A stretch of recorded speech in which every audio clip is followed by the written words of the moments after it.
বিকালের সবথেকে বড় কাজ সেটা হলো এখন এই গরমের মধ্যে গাছে জল দেওয়া।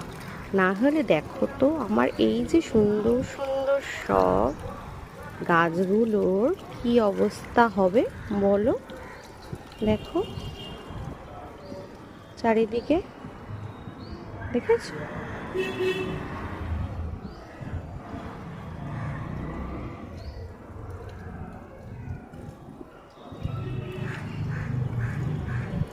দেখো প্রতিদিন জল দিই, তারপরেও কি অবস্থা, এত গরম, বাপরে বাপ, আর পারা যাচ্ছে না।